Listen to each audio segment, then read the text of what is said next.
ആവരുത്. ശബരിമല സ്വർണ്ണക്കൊള്ള 2026 ഒരു എലക്ഷൻ അജണ്ടയാകരുത്. അത് CPM-നായിരിക്കും കൂടുതൽ ദോഷം ചെയ്യാമെന്ന് എനിക്കറിയാം, പക്ഷേ ആവരുത്. നമ്മൾ അമ്പലവും പള്ളിയും ഒന്നും അല്ലെങ്കിൽ ദൈവവും രാഷ്ട്രീയ വിഷയങ്ങളാകരുത്. ഇത് രാഷ്ട്രീയത്തിന് വേണ്ടി ദുരുപയോഗം ചെയ്തതാണ് എന്നൊരു അയ്യപ്പ വിശ്വാസിയുടെ ഭാഗമായി അഭ്യർത്ഥിക്കും. ഇനി രണ്ടാമത്തെ ഒരു വിഷയം, എൻ്റെയും കൂടെ വിഷയം ഉള്ളതുകൊണ്ടാണ് രണ്ടാമത്തെ. സാധാരണ 2 വിഷയങ്ങൾ പത്രസമ്മേളനത്തിൽ വരാറില്ല, പക്ഷേ 2 വിഷയം വരുന്നതിൻ്റെ കാരണം തിങ്കളാഴ്ച എൻ്റെ ജാമ്യം റദ്ദ് ചെയ്താൽ ഒരു പക്ഷേ എനിക്കിത് പറയാൻ കഴിയില്ല എന്നുള്ളതുകൊണ്ടാണ്. ഇനി അടുത്തത് ഈ അതിജീവിത എന്ന പദം.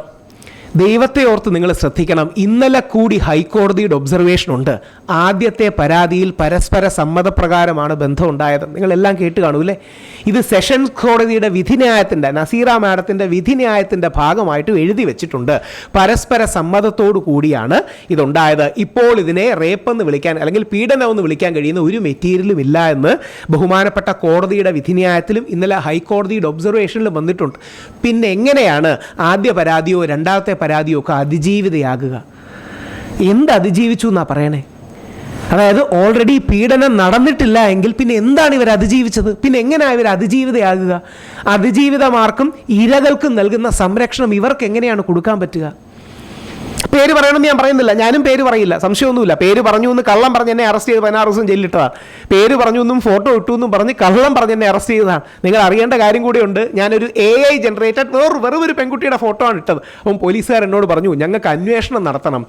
ഇത് തൻ്റെ ഫോട്ടോ വേണമെന്ന് ആ പെൺകുട്ടിക്ക് തോന്നിയാൽ അല്ലെന്ന് പറയാൻ ഞങ്ങൾക്ക് FSL റിപ്പോർട്ട് വേണോ? ചുമ്മാ ഓരോ ടെക്നിക്കാലിറ്റി പറയുകയാണ്. ചുമ്മാ പറച്ചിൽ നിന്ന് വേണ്ടി എന്ന് പറഞ്ഞു FSL റിപ്പോർട്ട് വരട്ടെ. ഞാൻ സാറിന് കണ്ടാൽ പോരെ ഇത് ആ പെൺകുട്ടി അല്ലല്ലോ. അപ്പോൾ യഥാർത്ഥത്തിൽ നിങ്ങൾ ദയവായി ശ്രദ്ധിക്കേണ്ട കാര്യം, അതിജീവിത എന്നുള്ള പദം വിശുദ്ധവും നിയമപരമായി വളരെ പ്രാധാന്യമുള്ളതുമാണ്. ലൈംഗിക അതിക്രമ കേസുകളിലെ സ്ത്രീകൾക്ക് സുരക്ഷ, സ്വകാര്യത ഉറപ്പാക്കാനാണ് ആ മഹത്തരമായ പദം നമ്മുടെ നിയമ സംവിധാനത്തിൽ യൂസ് ചെയ്യുന്നത്. ആ വാക്ക് സൂക്ഷ്മതയില്ലാതെയാണ് പലരും ഉപയോഗിക്കുന്നത്.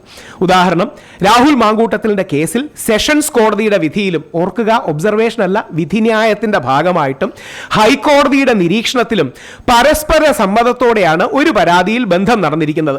അതിൽ ധാർമ്മിക നിയമ പ്രശ്നങ്ങളില്ല എന്നും ഹൈക്കോടതി നിരീക്ഷിച്ചത് നമ്മുടെ മാധ്യമങ്ങൾ കാണുകയുണ്ടായി. ഈ അവസരത്തിൽ ആ സ്ത്രീകളെ അതിജീവിത എന്ന് സംബോധന ചെയ്യുന്നത് നിയമപരമായി ശരിയല്ല. പരാതിക്കാരനാണ് വിളിക്കേണ്ടത്. യാതൊരു പ്രശ്നവുമില്ല, പരാതിക്കാരൻ തന്നെ വിളിക്കണം. പേര് പറയണമെന്ന് പറയുന്നില്ല, പരാതിക്കാരനാണ് വിളിക്കേണ്ടത്. അവർ അതിജീവിതകളല്ല എന്ന പരാമർശനത്തിനാണ് എൻ്റെ ജാമ്യം റദ്ദാക്കണമെന്ന് പറഞ്ഞ് പോലീസ് കോടതിയിൽ പോയിരിക്കുന്നത്. നിങ്ങൾ അറിയുമ്പോൾ അത്ഭുതപ്പെടും. രാഹുൽ ഈശ്വർ അവർ അതിജീവിതകളല്ലെന്നും ഈ വ്യക്തി വ്യാജ അതിജീവിത എന്ന വാക്ക് ഉപയോഗിച്ചു. ആ വ്യാജ അതിജീവിത എന്ന വാക്ക് ഉപയോഗിച്ചത് അവർക്ക് മാനസികവും സാമൂഹികവുമായി വളരെ പ്രശ്നങ്ങൾ ഉണ്ടാക്കി. പോലീസ് കോടതിയിൽ കൊടുത്തിരിക്കുന്ന റിപ്പോർട്ടിൽ ഞാൻ വെർബാറ്റിം കോട്ട് ചെയ്യുകയാണ്. അതിജീവിത അല്ല എന്ന് പറഞ്ഞു എന്ന് പറഞ്ഞ് എൻ്റെ ജാമ്യം റദ്ദാക്കണം. ഇവർ യഥാർത്ഥത്തിൽ ജെനുവിൻ അതിജീവിത അല്ല എന്ന് പറഞ്ഞതിന് എൻ്റെ ജാമ്യം റദ്ദാക്കണമെന്ന് പറഞ്ഞാണ് പോയിരിക്കുന്നത്. ഫെബ്രുവരി 3 തിങ്കളാഴ്ചയാണ് എൻ്റെ കേസുള്ളത്. ഞാൻ പറഞ്ഞ കാര്യം അക്ഷരം പ്രതി ശരിയാകുകയും കോടതി നിരീക്ഷണത്തിൻ്റെയും വിധിയുടെയും അടക്കം ഭാഗമായി വരികയും ചെയ്തിരിക്കുകയാണ്. സെഷൻ കോടതിയുടെ വിധിയുടെ പശ്ചാത്തലത്തിലാണ് പറയുന്നത്. ഹൈക്കോടതിയുടെ ഒബ്സർവേഷനോട് ഞാൻ നിങ്ങളോടൊരു ചോദ്യമായിട്ട് ചോദിക്കാം. രാഹുൽ മാങ്കൂട്ടത്തിലും A എന്നൊരു പെൺകുട്ടിയോ അല്ലെങ്കിൽ B എന്നൊരു പെൺകുട്ടിയോ അല്ലെങ്കിൽ C എന്നൊരു പെൺകുട്ടിയും പരസ്പര സമ്മതത്തോടെ ബന്ധത്തിൽ ഏർപ്പെട്ട് ആ പെൺകുട്ടി പരാതി കൊടുത്ത് കോടതി ഇത് പരസ്പര സമ്മതത്തോടെയാണെന്ന് പറഞ്ഞ് ബലാത്സംഗവും പീഡനവും അടക്കമുള്ള സെക്ഷൻസ് മാറ്റിക്കഴിഞ്ഞാൽ പിന്നെ എങ്ങനെയാണ് ആ പെൺകുട്ടി അതിജീവിതയാകുക? സ്വാഭാവികമായൊരു ചോദ്യമല്ലേ. പിന്നെ എങ്ങനെയാണ് ആ പെൺകുട്ടിക്ക് അതിജീവിത എന്ന് പറയുന്ന ടൈറ്റിൽ കൊടുക്കാൻ പറ്റുക? അതിജീവിത അല്ല എന്ന് പറഞ്ഞ പേരിൽ എനിക്കെതിരെ കേസിന് പോകാൻ പറ്റുക? 16 ദിവസത്തോളം ഞാൻ ജയിലിൽ കിടന്നത് ഇതേപോലുള്ളൊരു വ്യാജ പരാതിയിലാണ്. പോലീസ് നോട്ടീസ് പോലും തരാതെ അറസ്റ്റ് ചെയ്തു. ഇത്തരം നിയമ ദുരുപയോഗം ഉണ്ടാകുന്നത്, ഇതാണ് പോയിന്റ്, നമുക്ക് അതിജീവിതമാരോട് നമ്മുടെ സമൂഹത്തിൻ്റെ ശരിയായ കരുതലിൽ നിന്നാണ്. യഥാർത്ഥത്തിൽ നമ്മളൊരു പെൺകുട്ടിക്ക്, നമ്മുടെ സഹോദരിക്ക് ബുദ്ധിമുട്ട് വരുമ്പോൾ അവളെ പ്രൊട്ടക്റ്റ് ചെയ്യാൻ, അവൾക്ക് സംരക്ഷണം ഒരുക്കാൻ, അവളുടെ സ്വകാര്യത ഉറപ്പാക്കാൻ അതിജീവിത, അതായത് പരാതിക്കാരിയല്ല, കുറച്ചുകൂടെ സേഫ് ഗാർഡ് ചെയ്ത്, ഇരാന്നാണ് വിക്ടിം എന്നാണ് ആദ്യം വിളിച്ചുകൊണ്ടിരുന്നത്, ഇപ്പം കുറച്ചുകൂടെ സേഫ് ഗാർഡ് ചെയ്ത് അതിജീവിത, സർവൈവർ എന്ന് വിളിക്കുന്നു. അത് വളരെ ശരിയാണ്. നമ്മുടെ ആ കരുതലിൽ നിന്നാണ് യഥാർത്ഥത്തിൽ ചില ആൾക്കാർ, പോലീസ് അടക്കം, ഇത് നിയമപരമായി ദുരുപയോഗം ചെയ്തിട്ടുള്ളത്. അതിൻ്റെ ഒരു ഉദാഹരണം കൂടെ പറഞ്ഞുകൊണ്ട് അവസാനിപ്പിക്കാൻ ഞാൻ. ആദ്യമേ ഷിംജിത പരാതി കൊടുത്തിരുന്നെങ്കിൽ അതായത് ഇപ്പം നമ്മുടെ ദീപക് മരിച്ച കാര്യം നിങ്ങൾ അറിഞ്ഞു കാണും. ഞങ്ങൾ ദീപകിൻ്റെ വീട്ടിൽ പോയി 3,17,000 രൂപ കൊടുത്തു. ഞങ്ങളിപ്പോൾ ഒരു ഹെൽപ്പ് ലൈനും മറ്റും സെറ്റപ്പ് ചെയ്യുന്നുണ്ട്. നമ്മളാൽ കഴിയുന്ന കാര്യം. ഇതേപോലെ തിരുവനന്തപുരത്ത് ഒരു പയ്യൻ ആത്മഹത്യ ചെയ്തു. സുനീർ എന്നാണ് പേര്. അവൻ്റെ ഉമ്മയുമായിട്ട് നമ്മൾ പോയി DGPയുടെ അടുത്ത് പോയി പരാതി എടുപ്പിച്ചു. ഇപ്പം സുനീറിനെതിരെ ആ പെൺകുട്ടി സുനീറിൻ്റെ ഉമ്മയ്ക്കെതിരെ പരാതി കൊടുത്തിരിക്കുകയാണ്. നഷ്ടപരിഹാരവും മറ്റും ചോദിച്ച് ആ കേസ് നടന്നുകൊണ്ടിരിക്കുകയാണ്. നമ്മളതിന് ഫൈറ്റ് ചെയ്യുന്നുണ്ട്.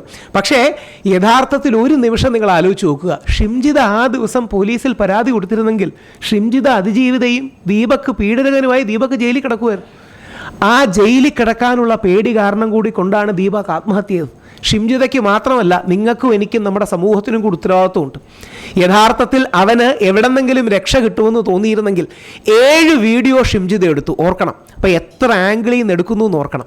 പോലീസിൻ്റെ റിമാൻഡ് റിപ്പോർട്ടിൽ നിന്നാണ് ഞാൻ കോട്ട് ചെയ്യുന്നത്. 7 വീഡിയോ എടുത്തു എന്ന് പറഞ്ഞാൽ പരമാവധി പല ആംഗിളുകളിൽ നിന്ന് വീഡിയോ എടുത്ത് എഡിറ്റ് ചെയ്ത് നോക്കുകയാണ്. ഇവിടെ നിൽക്കുന്ന ക്യാമറക്കാർക്ക് അറിയായിരിക്കും. 7 ആംഗിളിൽ നിന്ന് വീഡിയോ എടുത്താൽ എന്തെങ്കിലും ഒന്ന് കിട്ടട്ടെ എന്ന് വിചാരിച്ച് വരും ചെയ്യുന്നതാണ്.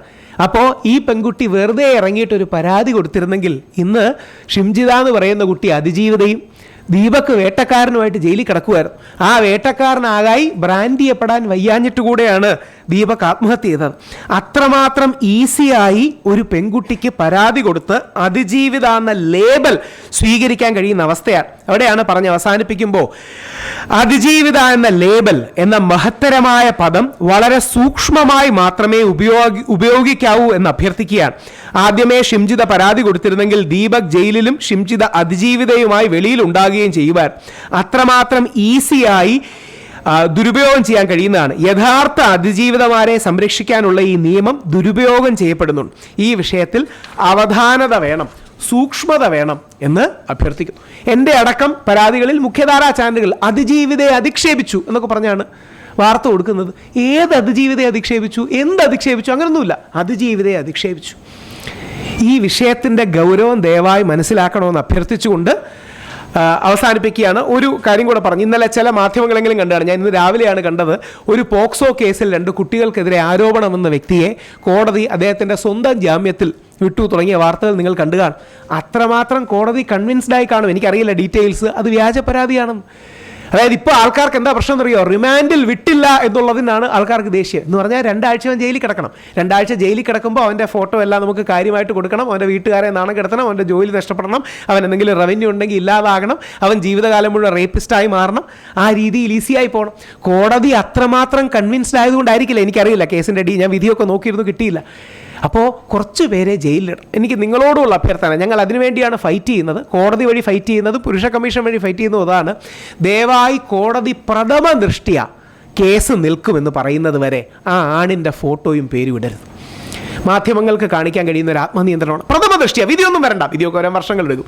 വിധിയൊന്നും വരുന്നത് വരെ വെയിറ്റ് ചെയ്യുക പ്രായോഗികമല്ല. നമ്മൾ അതാണ് ഡിമാൻഡ് ചെയ്യുന്നത്. അത് കിട്ടുമെന്ന് വിചാരിച്ച് ഡിമാൻഡ് ചെയ്യുന്നതല്ല. 10 ചോദിച്ചാലേ 2 or 3 എങ്കിലും തരൂ. അതുകൊണ്ടാണ് നമ്മൾ 10 ചോദിക്കുന്നത്. നമ്മൾ പുരുഷ കമ്മീഷൻ്റെ റിക്വസ്റ്റിനും ആ ബില്ലിലും എല്ലാം എഴുതിയിരിക്കുന്നത് വിധി വരുന്നത് വരെ പറയരുതെന്നുള്ളതാണ്. അത് വേണ്ട, അത് കിട്ടിയാൽ വലിയ കാര്യം, ഇല്ലെങ്കിൽ കുഴപ്പമില്ല. പ്രഥമ ദൃഷ്ട്യാ കോടതി ഈ കേസ് നിലനിൽക്കുമെന്നെങ്കിലും പറയുന്നത് വരെ. ഇല്ലെങ്കിൽ അനുഭവിച്ചൊരു വ്യക്തിയാണ് എൻ്റെ കൂടെ സ്ഥിരം വരുന്ന ശ്രീ മുകേഷ് നായർ. പുള്ളിയുടെയും വീട്ടിലും മക്കളുണ്ട്, അമ്മയും മറ്റുമുണ്ട്.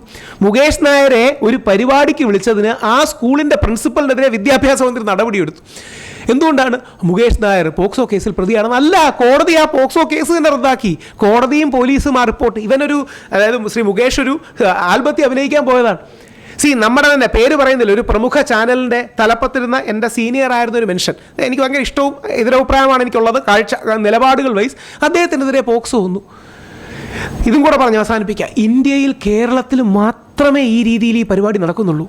തേർഡ് പാർട്ടി പരാതികൾ, പുരുഷനെ കൊടുക്കാനുള്ള പരാതികൾ, ബാക്കി എല്ലാ സംസ്ഥാനങ്ങളിലും സഞ്ചരിക്കുന്ന ഒരു വ്യക്തിയാണ്. ഇത്രയില്ല, അവിടെ എവിടെയും ചില സ്ഥലങ്ങളിലൊക്കെ ഉണ്ട്, ഇല്ലെന്ന് പറയുന്നില്ല. പക്ഷേ ഇത്രയും വ്യാപകമായി വരുന്നത് ഈ തീവ്ര ഫെമിനിസ്റ്റ് നിലപാട് തറയുടെ ഭാഗത്ത് നിന്നുകൊണ്ട് നമ്മുടെ നിയമ സംവിധാനത്തെയും പോലീസിനെയും എല്ലാം കാണുന്നതുകൊണ്ടാണ്. അതിനർത്ഥം നേരെ തിരിച്ച് പുരുഷ ഷോവിനിസ്റ്റുകളാകണമെന്നോ മെയിൽ ഷോവിനിസ്റ്റ് ആകണമെന്നോ അല്ല. നമുക്കൊരു ബാലൻസ് വേണം. ഇല്ലെങ്കിൽ നാളെ നിങ്ങൾക്കെതിരെ ഒരു വ്യാജ പരാതി വന്നാൽ ആദ്യം നിങ്ങൾ 1 ആഴ്ച ജയിലിൽ കിടക്കും, അല്ലെങ്കിൽ 2 ആഴ്ച ജയിലിൽ കിടക്കും. 2 ആഴ്ച ജയിലിൽ കിടന്നു കഴിഞ്ഞ്, എൻ്റെ അങ്ങനെ ഒരു അടുത്ത സുഹൃത്തിൻ്റെ, ഒരു പെൺകുട്ടിയായ സുഹൃത്തിൻ്റെ അച്ഛൻ 80 ദിവസം ജയിലിൽ കിടന്നു. വ്യാജ പോക്സോ ഒന്നുമുണ്ട്. ഇപ്പോൾ അവസാനം കോടതി പറഞ്ഞു കേസൊന്നുമില്ല, അന്ന് അയാൾ അവിടെ ആ പ്രസൻസിൽ പോലും ഇല്ല. പക്ഷേ 80 ദിവസമൊക്കെ ജയിലിൽ കിടക്കാമെന്ന് പറഞ്ഞാൽ അത് ജീവിതത്തിലെ ഭയങ്കര വിഷമകരമായ സംഭവമാണ്. അങ്ങനെ കിടന്ന ആൾക്കാരാണ് തെക്കറ്റായ ശ്രീ ദിലീപ് അടക്കമുള്ളവർ. ശ്രീ ദിലീപിന് അനുകൂലമായി, ശ്രീ ദിലീപിനെതിരെ ഒന്നും പറയാനില്ലാത്തതുകൊണ്ട് ഇപ്പോൾ അവസാനം എന്താ പറയേണ്ടത്? എന്താ ഒരു കോടതി പറയുന്നത്? ദിലീപിൻ്റെ കോടതിയിലെ ജഡ്ജി ശരിയല്ല. ഈസിയാണ് കാര്യം. എന്തുകൊണ്ടാണ്? നിങ്ങൾ മാധ്യമങ്ങളുടെ ഒരു വിഭാഗം ഭയങ്കരമായി ഇതിനെ കൈയിടിക്കുകയും പ്രോത്സാഹിപ്പിക്കുകയും ചെയ്യും. ദിലീപിൻ്റെ കേസിൽ പേര് പറയാമല്ലോ, പേരൊന്ന് ജഡ്ജി ഹണി വർഗീസ്. ഞങ്ങൾ നിയമത്തിൻ്റെ വിദ്യാർത്ഥികൾ പൂവിട്ട് പൂജിക്കേണ്ട, കാണുമ്പോൾ എണീച്ചു നിന്ന് തൊഴേണ്ട ഒരു വ്യക്തിയാണ് ജഡ്ജി ഹണി വർഗീസ്. ആ ഒരൊറ്റ സ്ത്രീയുടെ ധൈര്യം ഉള്ളതുകൊണ്ട് മാത്രമാണ് ശ്രീ ദിലീപ് അടക്കം വേറൊരു പ്രതിക്കും കൂടെ, നിരപരാധിയായ പ്രതിക്കും കൂടെ വിടുതൽ കിട്ടി അവർക്ക് മോചിപ്പിക്കാവുന്നത്. ചിലപ്പോൾ ഞാൻ ആണുങ്ങളെ കുറ്റം പറയില്ല കേട്ടോ, ചിലപ്പോൾ ഒരാണാണെങ്കിൽ ചിലപ്പോൾ കിടക്കട്ടെ എന്ന് വിചാരിക്കുമായിരുന്നു. ഇത്രയും നമ്മുടെ മാധ്യമ സമ്മർദ്ദം, ബാക്കി മാധ്യമങ്ങൾ ചീത്ത വിളിക്കുന്നു, ജഡ്ജിയുടെ ഹസ്ബൻഡിനെ ചീത്ത വിളിക്കുന്നു, ജഡ്ജിയുടെ അച്ഛനെ ചീത്ത വിളിക്കുന്നു. ജഡ്ജി ഹണി വർഗീസ് ഒരിക്കൽ പറയുണ്ടായി, എൻ്റെ 12 വയസ്സുള്ള മകളെ ഒഴിച്ച് ബാക്കി എല്ലാവരെയും മാധ്യമങ്ങൾ ഇതിലേക്ക് ഡ്രാഗ് ചെയ്തു.